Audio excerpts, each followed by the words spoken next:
ہمارے ایک بزرگ ہیں، دوست ہیں، عمر میں بہت بڑے ہیں، ویسے بھی نیکی میں بھی بڑے ہیں. تو ان کے بیٹے نے کہا کہ ابا جی اپنے بہن بھائیوں کو بہت ہی زیادہ دیتے ہیں اور وہ سب لالچی ہیں. اب والد صاحب کو سمجھائیں کہ فلاں فلاں فلاں فلاں چیزیں ان کے سامنے بھی آئیں تو پھر بھی یہ باز نہیں آتے ان پر بہت زیادہ سخاوت کرنے سے. تو میں نے برسبیل تذکرہ ان سے کہا کہ چلے آپ وہاں بھی دیں، لیکن آپ کے بچے کو جو شکایات پیدا ہو رہی ہیں وہ بھی سنیں. تو وہ کہنے لگے پیر صاحب میرے بچے کی باتیں کافی ساری درست ہیں، لیکن میں اپنے عزیزوں کو بانٹنے سے پھر بھی باز نہیں آؤں گا، اس لیے کہ میرا ذہن بن گیا ہے پتہ نہیں اللہ کی دی وجہ تو پہ دیندہ ہے. یہ میرا ذہن بن گیا ہے، اور چونکہ بن گیا تو میں کوئی ایک دروازہ بھی بند نہیں کرنا چاہتا. کہیں ایسا نہ ہو کہ میں وہ والا دروازہ بند کروں اور وہ سبب نہ بند ہو جائے جس کی وجہ سے خالق میرے اوپر رحمت فرماتا ہے. فرمایا ان کمزوروں کا مذاق، او بھائی غریبوں کو کوئی نہیں عقل ہوتی، اس لیے کہ جب بڑا موبائل نانا جیب میں ہو تو چلانا بھی نہیں آتا. غریبوں کو کہاں عقل ہوتی ہے بھائی؟ جب گاڑی نہ ہو تو گاڑی میں بیٹھنے کا سلیقہ بھی نہیں ہوتا. غریبوں کو کہاں عقل ہوتی؟ اس لیے کہ مہنگے مہنگے برتن گھر میں موجود نہ ہو تو چلانے کا سلیقہ بھی نہیں آتا. مذاق نہ اڑائیں کسی کی غریبی کا. آپ کسی کی مدد کر سکتے ہیں، نہیں کر سکتے بات الگ ہے، پر کسی کی حد کا میل سلوک تو نہ کریں، توہین تو نہ کریں، مذاق تو نہ اڑائیں. اور میرے نبی پاک صلی اللہ تعالی علیہ وسلم نے قطع کیا فرمایا؟ یہاں تو لوگ فخر سے بات سنا رہے ہوتے ہیں نا، بڑے فخر سے، کہ جناب میں وہ بینک میں گیا تھا تو کیمرے سے مجھے مینیجر صاحب نے دیکھا اور اندر بلا لیا. وہ صاحب میں تو فلاں دفتر گیا ہوں تو فٹافٹ سب عملہ متحرک ہو گیا اور جلدی سے لوگوں نے مجھے دعوت دے لی اور میں اندر چلا گیا. یہاں تو امیر بندہ بطور فخر یہ بات بیان کرتا ہے نا، مالدار ہے نا، جیب میں پیسے ہیں اور جسے کر دانے او دے کملے بھی سیانے. بھئی تیرے پاس پیسے ہیں نا تو یہ تیری جیبوں کی عزت ہو رہی ہے. تو فخر سے سناتا ہے کہ سب لائن میں لگے تھے اور جیسے ہی مینیجر صاحب نے دیکھا تو پھر یہ ہنسا انہیں دیکھ کے کہ تم کھڑے ہو نا لائنوں میں تو دیکھ لو ماں بدولت کو آواز آ گئی، میں تو اندر جا رہا ہوں. لیکن سنو نبی کریم نے کیا کہا. یہاں تو تم نے یہ کہا نا کہ یہ لائنوں میں کھڑے تھے اور میں چلا گیا. میرے رسول پاک صلی اللہ تعالی علیہ وسلم فرماتے ہیں جو فقیر لوگ ہوں گے نا، فقراء، انہیں اللہ امیروں سے 500 سال پہلے جنت میں داخل فرما دے گا. لائنوں میں کھڑے رہ جائیں گے بہت سارے امیر لوگ، سارے نہیں، بہت سارے، سارے نہیں. کیوں؟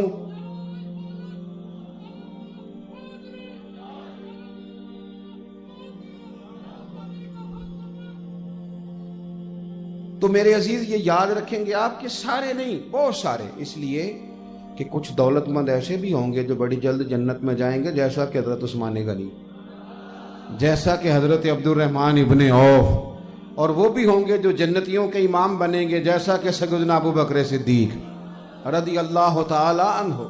لیکن یہ کہ مذاق نہ اڑایا جائے، اس چیز کو کسی کے لیے باعث توہین نہ جانا جائے. میں نے دیکھا ہے لوگ، وہ ہمارے گاؤں میں ایک شخص اللہ تعالیٰ نے دولت دے دی، پیسے دے دیے، تو پھر وہ نا ہر شخص سے پوچھتے تھے جوتے کتنے کے لیے، یہ سویٹر کتنے کا خریدا ہے، جرسی کتنے کی لی. میں تو کل گیا تھا وہاں، بس وہ میں نے تو وہ ٹیگ دیکھا ہے اور جتنے پیسے لکھے تھے میں تو، تم نے ویسے کتنے کی لی. اب ذہن میں خیال آتا تھا کہ میں نے تو لے لی، یہ کیسے لے سکتا ہے. تو ہمارے ایک دوست تھے، وہ جب بھی ان سے پوچھتے نا کتنے کے جوتے لیے تو وہ کہتے میں نے تو 5000 کے لیے. اب وہ میں ان سے کہتا کیوں جھوٹ بولتے ہو یار، تم نے کہا یہ تو 700-800 کا ہے، آج سے 15-20 سال پہلے کی بات کر رہا ہوں، کیوں جھوٹ بولتے ہو. کہتے تم نے اس کے تیور نہیں دیکھے، میں نے 5000 کا ہے تو پریشان کتنا ہو گیا کہ میں امیر آدمی اس کے پاس 5000 کیسے آ گئے، یہ تو جوتے مہنگے صرف میرا ہی حق ہے، یہ شاید مہنگا لباس فقط میں نہیں پہننا ہے. نہ کریں ان چیزوں کو باعث عزت نہ بنائیں. حضرت میاں محمد بخش صاحب رحمۃ اللہ علیہ کو ایک شخص تانگے پہ بٹھا کے لے گیا تو جا کے رستے میں کہنے لگا حضور یہ زمین بھی میری ہے، وہ بھی میری ہے، ادھر بھی میری ہے، ادھر بھی میری ہے. اور دیر تک ہر بندہ نہیں متاثر ہوتا دولتوں سے، ہر ایک کو نہیں بھاتی جائیدادیں. تو میاں صاحب تھک گئے، اس سے کہنے لگے میاں بس بھی کر، ٹھیک ہے یہ سارا کچھ تیرا ہے، بس 2 سوال پوچھنے ہیں، جواب دے دے. کا حضور پوچھئے. فرمانے لگے ایک تو یہ بتا دے کہ یہ زمین تجھ سے پہلے کس کی تھی، اور دوسرا یہ بتا دے کہ یہ تیرے بعد کس کی ہوگی۔ او دانش منداں دا کم نہیں، دل دنیا تے لانا، اس ووٹی لکھ خامد کیتے جو کیتا سو کھانا۔ تو کس چکر میں پڑا ہوا ہے؟ میرے نبی پاک صلی اللہ تعالی علیہ وسلم نے فرمایا اگر مجھے تلاش کرنا ہوا نا تو اپنے کمزور لوگوں میں تلاش کرنا، ان غرباء میں۔ بعض محدثین نے مانا یہ کیا کہ صبح قیامت حضور غرباء کو ان کو اعزاز دینے کے لیے ان میں بیٹھیں گے۔ فرمایا مجھے تم ان میں بیٹھا پاؤ گے، اور فرمایا یہی وہ لوگ ہیں جن کی سبب سے اللہ تمہیں روزی عطا فرماتا ہے۔ عزیز دوستو، مذاق نہیں اڑائیں، توہین نہیں کریں، انداز نہ اس طرح کا اختیار کریں۔ حضرت سیدنا ابو ذر غفاری رضی اللہ تعالیٰ عنہ فرماتے ہیں کہ ایک دفعہ میں نے کہہ لیا تھا، کسی وجہ سے میرے منہ سے نکل گیا سیدنا بلال حبشی کے لیے ابشن کا بیٹا، تھے بھی تو وہ ابشن کے بیٹے ہی نا، پر میں نے کہا تو حضور ناراض ہو گئے۔ محبوب کریم تک بات پہنچی تو حضور ناراض ہو گئے، اور فرمایا پتہ کیا؟ فرمایا تم میں ابھی تک جاہلیت کی باتیں موجود ہیں۔ کسی گورے کو کالے پر، اجمی کو عربی پر کوئی فضیلت نہیں سوائے پرہیزگاری کے۔ آپ فرماتے ہیں میں نے حضرت بلال سے معافی بھی چاہی اور ان سے کہا اپنا پیر میرے سینے پہ رکھو تاکہ میں بتاؤں جب ابشن کا بیٹا کلمہ پڑھ لے تو مدینے والے اسے کتنی عزت عطا فرما دیتے ہیں۔ کسی شخص کی توہین، اپنے انداز میں لوگوں، اپنے لہجوں میں لوگوں کے لیے پیار پیدا کریں۔ حضرت عبداللہ ابن مسعود رضی اللہ تعالیٰ عنہ صحابی ہیں،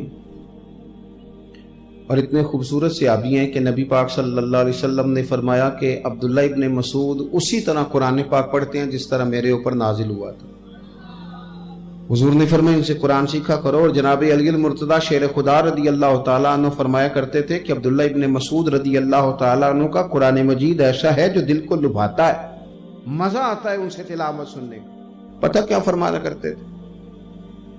فرمایا کرتے تھے انسان تو انسان رہے، مومن تو مومن رہے، مسلمان تو مسلمان رہے۔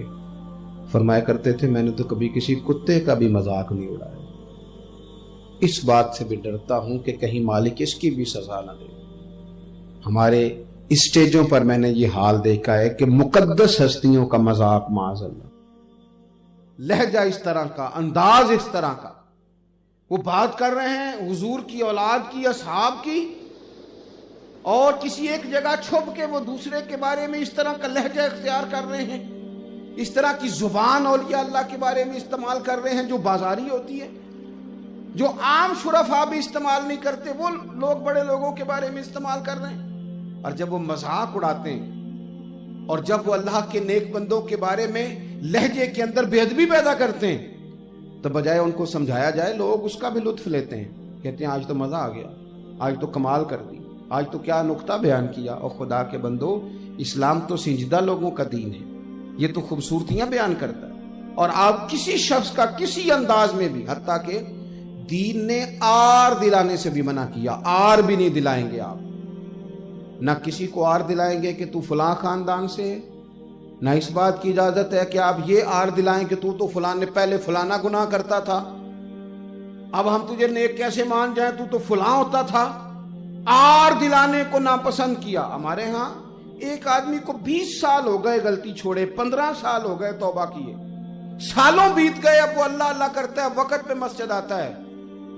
زمین گناہ بھول گئی، حدیث پاک میں موجود ہے، آسمان بھول گیا، فرشتوں کے دفتر سے وہ گناہ صاف کر دیا گیا، پر لوگ بھولنے کو تیار نہیں ہوتے کہ تو فلانا ہوتا تھا، تو فلاں ہوتا تھا۔ نبی کریم علیہ الصلوۃ والسلام نے فرمایا جس نے کسی بھائی کو اس کے گناہ پر آر دلائی، اللہ سزا کے طور پر مرنے سے پہلے پہلے اسے اس گناہ میں مبتلا کر دے گا۔ کیوں تم نے آر دلائی؟ جب رب تعالیٰ کے ساتھ اس کا معاملہ ہے اور وہ معافی مانگ چکا ہے اور زمانہ جانتا ہے، تم کون ہوتے ہو آر دلانے والے؟ وہ تم تو فلاں ہوتے تھے، یہ بات تمہیں کرنے کی کس نے اجازت؟ اور ہمارے ہاں تو باقاعدہ سیاسی جماعتوں نے ورکر تیار کیے جو آر دلائیں گے، پچھلی باپ دادا تک جا جا کے لوگوں کی توہین کریں گے، نقص نکال کے لائیں گے، عیب جوئی کریں گے، لوگوں کی کمزوریاں بیان کریں گے، باقاعدہ سوسائٹی کے اندر ایک دوسرے کے خلاف محاذ کھولے گئے، لوگ تیار کیے گئے۔ او دوستو، ابو جال سے بڑا تو دشمن کوئی نہیں نا، اس سے زیادہ تکلیف تو کوئی نہیں نہ دے گا، اتنا سخت تو کوئی نہیں نہ ہوگا۔ لیکن دیکھو کس سونے دین کے ماننے والے ہو، کس عظیم رسول کا ہم کلمہ پڑھتے ہیں۔ ابو جال کے بیٹے جناب اکرمہ رضی اللہ تعالیٰ عنہ نے کلمہ پڑھ لیا، مسلمان ہو گئے۔ حضور نے کیا فرمایا؟ بڑے سارے دکھ ہوتے ہیں جو بندے کو بھولتے نہیں، کچھ لوگوں کی زیادتیاں ایسی ہوتی ہیں جو بھولتی نہیں۔